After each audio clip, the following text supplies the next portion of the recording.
정재민 시민관께서 또 부산 형제복지원 터를 다녀오셨다고.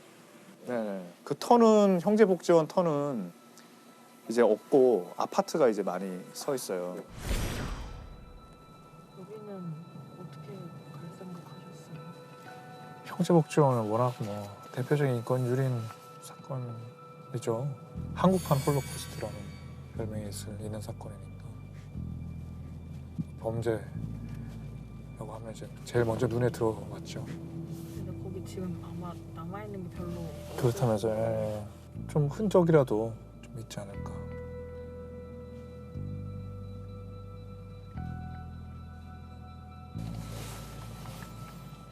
여기요? 이게 축대인가? 아, 이게 축대인가 보네. 일단 어떤 사건인지 간략하게 얘기 좀 해주시죠. 그러니까 형제복지원 사건은 사실 세상에 드러난 게 1987년에 드러났습니다. 80년대 초에 우리가 올림픽하고 아시안게임을 유치했잖아요. 80년대 초에 전두환 정권이 들어서자마자. 그런데 외국에서 언론 또 오고 외국인들이 오면 지저분하다는 거예요. 그러니까 도시 환경 미화를 위해서 거리에 있는 불황인들을 단속해서 수용하고, 말은 보호죠. 단속해서 보호하고 수용해라. 그렇게 해서 이제 그런 지령이 내려오니까 불과 한 열흘 만에 전국 공무원 19,000명이 모여가지고 일제 단속을 벌여서 1,800명 이상을 수용소에 다 넣었어요. 근데 그걸 매번 그렇게 할 수 없으니까 이제는 민간 복지단체에 보조금을 주면서 잡아들이는 것까지. 그렇죠. 잡아들이는 것까지. 그때 이제 부산에 있는 형제복지원이 국내에서 제일 큰 불황인 시설이었어요. 불황인을 수용한 시설. 복지시설에 알아서 길에 있는 사람들을 데려가고 그러면 그 사람 머릿수당 보조금을 지급한 거죠. 그걸 전국에서 제일 잘한 사람이 이 형제복지원 만든 원장 박인신 거죠. 근데 이제 거기에 이제 열어봤더니 그냥 불황인도 그렇게 하면 안 되지만 70%는 그냥 가족 다 있는 그런 사람들을 단속한다는 명목으로 막 잡아온 거예요. 경찰이 데려갔대요. 왜냐면 경찰이 한 명 데려가면 점수를 주니까. 진급하는 데 필요한 점수를 주니까.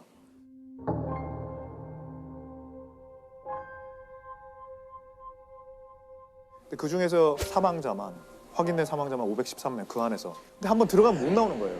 그리고 계속 뭐 매일 때리고 강제 노역시키고 어린아이 성폭행, 뭐 애들 뭐 성노예로 만들고 뭐 말 안 들으면 때려서 죽이고 도망가려면 때려서 죽이고 죽어도 사람 수당 보조금을 주니까 밖에 전화 오면 대역을 써서 계속 살아있는 것처럼 해서 보조금을 받고 그 시체는 돈을 받고 해부용으로 의대에 팔고 뭐 그런 식으로 계속 돈을 축적한 거죠. 좀 어린 애들부터 한 80 거의 노인까지 계속 노동을 시키는 겁니다. 교회당이 있습니다. 그걸 지으라니는. 형제복지원 산이요 45도 정도 가는 흑역사예요. 그걸 자갈을 지고 뛰어간다고 생각해보세요. 구타는 매일 맞았어요. 안 맞은 날은 없다고 봐요. 누군가는 맞아서 늘 피가 나고 쓰러져가지고. 나도 사람 많이 두드려 뵀어. 내가 살기 위해서. 성폭행이라든지 구타라든지 그런 걸 심심치 않게 많이 보고 조금 눈을 붙이고 있는데 그 소대장이 이제 성폭행을 했죠. 딴 언니들이 밤에 불지기 가면 사탕 같은 걸 얻어와요. 멍청한 것들이 그 언니가 나가고 언제쯤 온다는 시간에 그 서 있는 거예요. 그거 얻어 처물려고. 그게 성폭행인 줄 모르고 멍청한 것들이. 할 줄 하는데 막 호래기 소리 나는 게 호래기. 그 낭떠러지 떨어졌는데도 아픈지도 몰라요. 막 죽으라 막 뛰네. 끔찍스러울 정도로 높아요. 뛰내렸다가 다리 완전히. 그것은 정말 지옥과 같은 곳이다.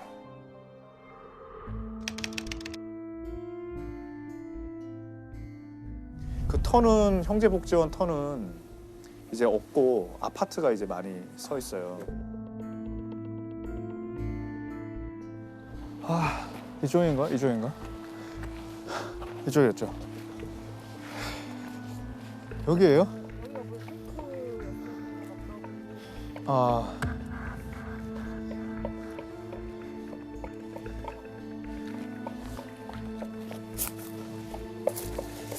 이 자물쇠가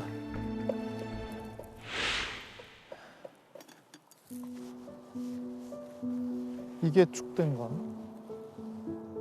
이게 축대인가 보네. 여기 형제복지원 시설이 여기 있었다는 거잖아요.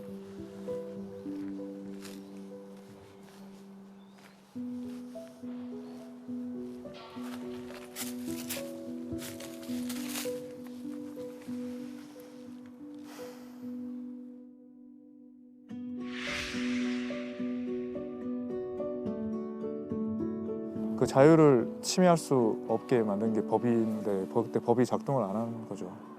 거기 이제 박인 씨라는 분은 그분도 아니지. 하여튼 그 사람이 그때 압수수색 했을 때만 해도 그 현찰이랑 예금 증서가 20억이 넘었대요. 그 당시? 네, 그 당시.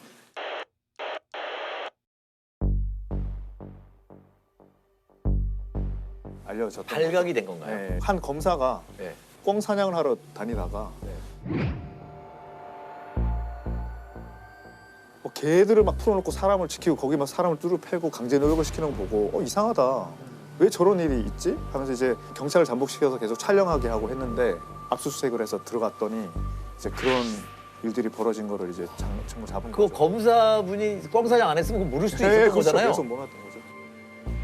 아니 그러면 그게 어떤 뭐 권력자나 그런 사람하고 어떤 결탁이 돼 있어야 가는 그게 거예요? 이제 뭐 결과적으로 그렇게 됐다 보는데 부산에서 아주 유명한 성공한 사회 복지가 왜냐하면 길거리에 있던 불황인들을 모두 없애주고 고쳤다 이렇게 이제 그러니까 우리 눈에 안 보이게 해줬다. 네네네 그렇죠. 전두환 대통령 때 뭐 표창도 받고.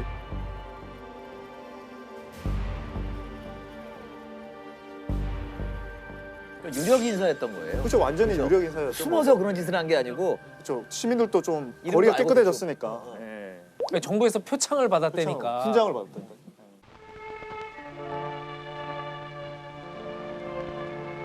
박근 원장의 가슴에는 시퍼런 불덩어리가 침. 이것이 바로 원생들의 적금 통장이다. 총 적금액은 1억 3천여만 원. 이렇게 하고도 내가 부정을 할 수 있단 말인가? 이래도 내가 위선자란 말이오? 이래도 내가 사회사업을 빙자해서 부정 축조를 했단 말이오? 어쩌면 원장을 믿어도 괜찮을 것 같다.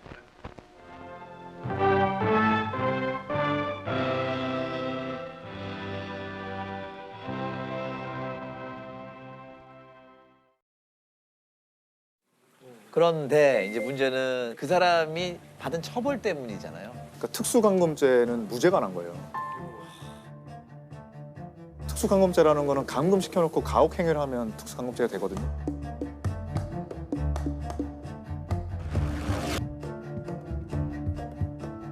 근데 그게 이제 2심 갔다가 3심 갔다가 무죄가 돼서 또 내려왔다가 이렇게 결국에는 몇 번 왔다 갔다 해서 이제 그렇게 무죄가 됐었거든요.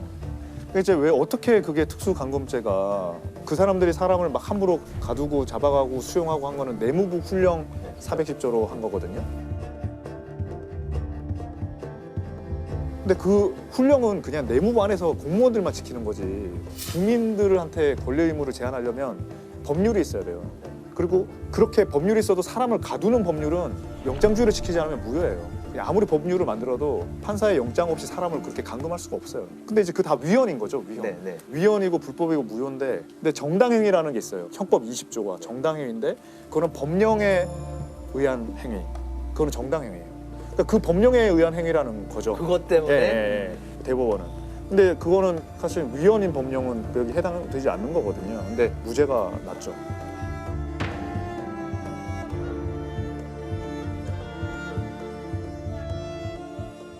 그러니까 횡령으로 한 2년 6개월 받고 나와서 또 다른 사업에서 크게 잘 엄청 큰 부자가 돼서 잘 살고 있어요. 그리고 노안으로 죽었죠. 네, 살다가 죽었어요. 네. 그 판결을 보면은 근데 이 잔혹한 모든 행위들이 해도 되는 일 안에 속해 있다. 그렇지. 횡령만 안 했으면 완전 무죄일 뻔했네. 네, 완전 무죄.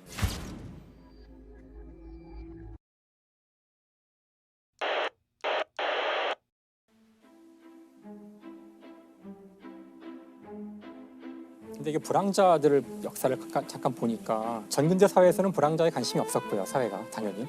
이제 첫 번째로 불황자들 수용소가 생긴 거는 일제 강점기 때래요. 그리고 이제 6.25 끝난 다음에도 이제 불황자들이 대량으로 고아도 많이 생겼고 전쟁 때문에 그때도 아주 안 좋은 일이 많았던 것 같더라고요. 특히 이제 군사정권 들어오면서부터는 이제 이게 사회의 어떤 공포 분위기 조성에도 쓰였다 그래요. 뭔가 새로운 정부가 들어섰는데 쿠데타 정부죠. 그러니까 사람들이 지지 않을 수도 있는 상황에서 거리의 불황자를 일소시켜주는 건 사실 사람들한테는 환영할 만한 일일 수 있거든요. 비민주적인 일이지만 사람들 마음속엔 두 가지 양가 감정이 있잖아요. 그러니까 저 사람들 참 보기 싫지만 또 같은 인간인데 함부로 할 수도 없고 죄를 지은 사람도 아니고 우리의 그런 어떤 사소한 혐오랄까? 미세한 미움의 감정을 정부나 조직이 잘 이용할 경우 만족시켜주는 거죠. 싹 일수함으로써. 그다음 또 한 가지는 그렇게 모아놓은 사람들을 어떻게 하는지에 대해서 우리 사회가 전혀 관심을 갖지 않았던 게 오히려 사실 감옥은 관심을 가질 수도 있어요. 내가 알던 그 흉악범은 지금 어디 있지? 그 사람 언제 나오나? 우리가 보고 싶지 않았던 하지만 죄를 짓지 않아서 벌을 받을 필요가 없는 사람들인데 그들을 일소시켜줘서 아 개운하다. 이제 그들은 뭐하지? 관심 없는 거죠. 그러니까 우리의 무관심의 영역에 있던 사람들이 그렇게 참혹한 일들을 당할 수 있다는 게 이번에 그 일에 저는 교훈이라고 생각해서 어떻게 보면 이게 진짜 이 사회의 문제가 아닌가. 제가 거의 가신다는 얘기를 듣고서 지난주에 책을 하나 이제 구했거든요. 그 형제복지원에서 9살 때 끌려가서 9살 때 3년 동안 그 지옥 같은 고생을 하시고 그래서 그분이 이제 쓰신 책이에요. 거기 희생자죠.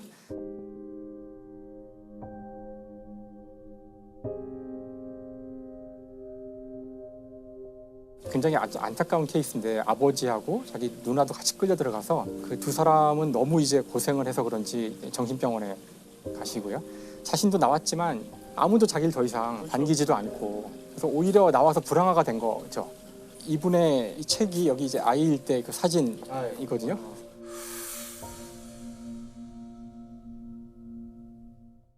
그래서 이 책을 이제 좀 읽어보려고 하는데 너무 많이 아파서 84년도에 9살이면 우리보다 더 젊은 분인데 그래서 너무 마음이 아파서 읽다가 뒤에 그림도 있어요. 본인이 이제 말로 다 못한 거는 이제 그림도 막 그리고 했는데 제가 이 마지막 구절을 같이 이제 보면 좋을 것 같아요. 이 마지막 구절이 지금 이 글을 쓰고 있는 나는 겉모습은 37살의 아저씨지만 내면은 그게 아닌 것 같다. 그냥 나는 9살, 12살의 꼬마가 아닐까. 그러니까 9살짜리 꼬마가 이렇게 글을 써서 들어달라고 하는 거다. 들어주세요. 우리 얘기를 들어주세요. 어두운 곳에 갇혀있는 우리를 봐주세요. 하고 말이다. 부탁합니다. 나의 이야기를 들어주십시오. 부탁합니다. 이름조차 밝히지 못하는 수많은 복지원 피해자들의 이야기에 귀 기울여 주십시오. 그러니까 아까도 이야기했지만 이 사건의 사실 중요한 본질은 우리의 무관심, 우리가 듣지 않으려고 했던 곳에서 지옥이 열릴 수가 있다는 것을 보여주는 사건인 것 같아요. 그리고 그 시대에 박종철 고문치사 사건이 같이 드러났잖아요.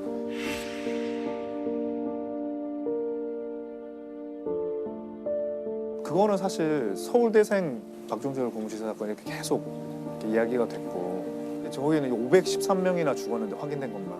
아니 그 사람들이 대학생이고 그랬으면은 이렇게 안 묻혔죠.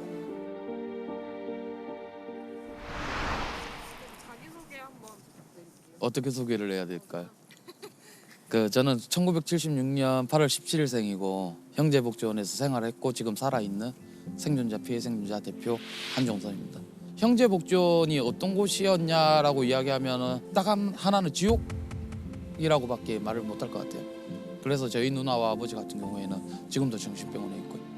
불황인이라고 할지라도 잡아가서는 안 돼요. 우리나라 헌법상으로는 죄를 짓지 않은 이상은. 그때 불황인들이라고 잡혀갈 때 사람들 분명히 이런 말을 했어요. 그 당시에도. 저렇게 못 살고 힘든 사람들 국가에서 이렇게 해준다니 얼마나 좋아.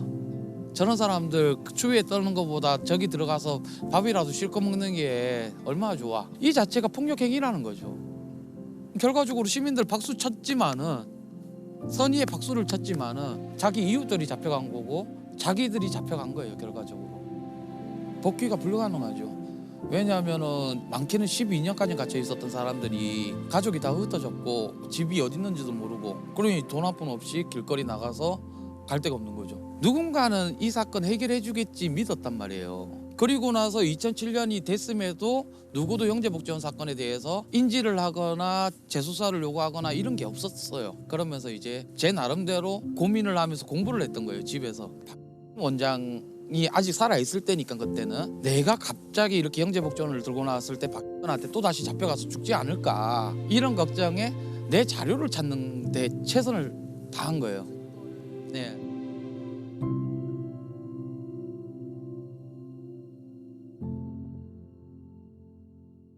(2018년에) 법무부에서 그 검찰 과거사위원회를 이제 꾸려서 몇 가지 사건을 이제 다시 한번 검토해 보라고 했는데 검찰 과거사위원회에서 이거는 국가가 책임 있는 거다. 또 이거는 그때 당시에 판단이 법령에 위반한 거다. 잘못된 거다. 그래서 그 법무부가 그 2018년에 권고하기를 비상상고를 해라. 비상상고. 그러니까 비상상고라는 말이 아마 되게 생소하실 거예요. 재심이란 것도 아니고 비상상고는 왜 비상이냐면 통상적이지 않다는 거예요. 오로지 검찰총장만 할 수 있어요. 그것도 대법원에만. 네, 아주 특별한 그거죠. 비상상고는 그냥 개인의 어떤 권리를 구제하려고 하는 게 아니라 법령에 위반되는 판결을 계속 놔두면 법령 시스템이 혼탁해지잖아요. 그러니까 그걸 고치려고 하는 거예요. 그래서 검찰총장이 2018년에 문물 검찰총장이 여기 와서 비상상고를 했어요. 네네. 그 얼마 전에 3월 11일 날 대법원에서 난 그게 비상상고에 대한 대법원 판단이 나온 거죠. 근데 이제 비상상고가 기각됐습니다. 그러니까 네. 그것도 기각시켜버리면 왜 비상상고를 하라 그랬는지. 비상상고 하라는 건 이제 법무부가 그래도 최선을 할 수 있는 게 그밖에 없으니까 이제 그걸 했던 거고, 대법원은 기존에 계속 유지하고 있던 비상상고에 대한 기준이 있어요. 근데 그걸 바꾸게 되면 원래는 비상상고는 굉장히 이례적으로만 인정하고 있었는데 이걸 인정해 주려고 위해서는 이걸 기준을 확 넓혀야 되는 거예요. 근데 이제 형평의 이 저울이라는 거는, 재판의 저울이라는 거는 오랫동안 공평하게 해와야 되는 건데, 어떤 한 사건이 너무 심각하다고 해서 그거를 변동시키는 거는 바람직하지 않다, 이런. 저는 이런 걸로. 설명을 듣는데도 이해가 안 되는 게 비상상고라는 게 올라왔는데 그걸 기각시켜버린, 이게 제가 상식적으로 생각해봤을 때는 결국은 이거는 순서가 이제 국가 배상 소송으로 갈 수밖에 없는 건가요? 근데 국가 배상 소송을 하려면 네. 국가의 책임이 인정돼야 되잖아요. 네. 그 국가의 책임이 인정된다는 거는 국가가 위법 행위를 했다고 인정을 해야 되는 거죠. 근데 이제 그거는 이 판결이 비상상고를 기각하면서도 국가의 책임을 인정했어요. 국가기관이 주도적으로 방조하고 묵인하고 해서 이렇게 인간의 존엄을 침해하는 그런 걸 했다.